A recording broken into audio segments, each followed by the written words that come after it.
Assalamualaikum warahmatullahi taala wabarakatuh. Pada kesempatan kali ini saya akan membahas tentang family planning atau perencanaan keluarga yang kita kenal sekarang atau akhir-akhir ini dengan ikut KB, keluarga berencana.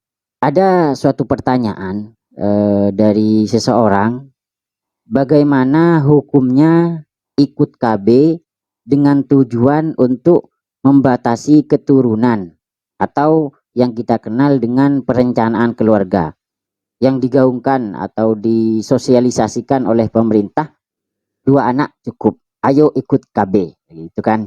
Itu adalah salah satu program pemerintah untuk menekan angka pertumbuhan penduduk, karena semakin padat pemerintah juga akan semakin sulit untuk menangani penduduknya. Nah, begitu kan ya. Lalu bagaimana Islam memandang ikut KB ini, keluarga berencana ini? Padahal dalam agama kita dianjurkan perbanyak anak, untuk memperbanyak anak. Sedangkan program pemerintah kita dibatasi atau apa istilahnya? Dianjurkan, kita dianjurkan untuk punya 2 anak. Lalu bagaimana hukumnya membatasi anak dengan ikut program KB? Kalau dengan mengeluarkan air mani di luar rahim atau dengan alat yang mencegah sampainya mani ke rahim seperti kondom, kopasis, dan atau sebagainya, maka itu hukumnya makruh.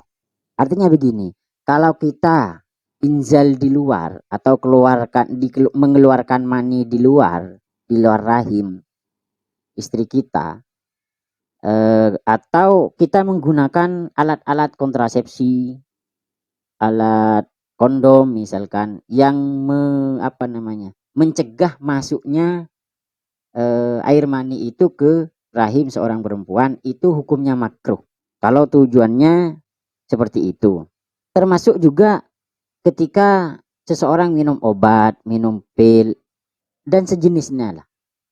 Artinya untuk menunda kehamilan atau merencanakan keluarga karena takut kalau anaknya banyak, takut bahaya misalkan, itu hukumnya makruh.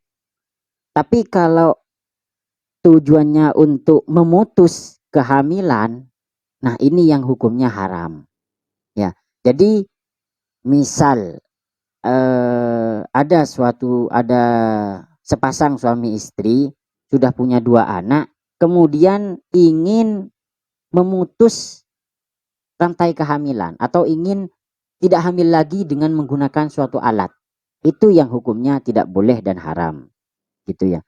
Jadi kalau seseorang itu hanya menunda waktu kehamilan atau apa istilahnya, mencukupkan 2 anak tapi artinya tidak diputus rantai kehamilannya, maka itu hukumnya makruh.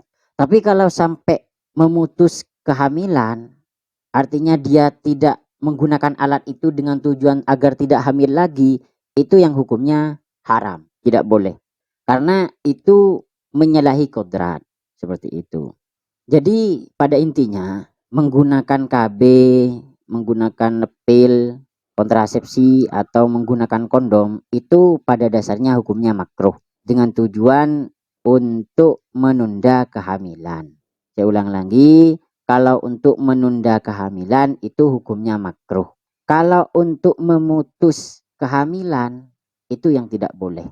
Kecuali ada bahaya tertentu, harus misalkan kalau hamil ibunya akan mati misalkan. Itu baru boleh menggunakan alat tersebut. Tapi kalau ibunya tidak masalah, kemudian diputus kehamilannya sehingga menggunakan alat itu, menggunakan suntikan itu sekiranya selamanya tidak bisa hamil, maka itu hukumnya haram. Saya kira demikian ya. Kalau ada pertanyaan mengenai hukum keluarga, kemudian hukum fikih Islam dan lain sebagainya, silahkan tulis di kolom komentar. Jangan lupa subscribe channel Ainul Jadi TV agar bisa lebih cepat berkembang dan bisa memberikan manfaat kepada yang membutuhkan. Saya kira demikian. Wassalamualaikum warahmatullahi taala wabarakatuh.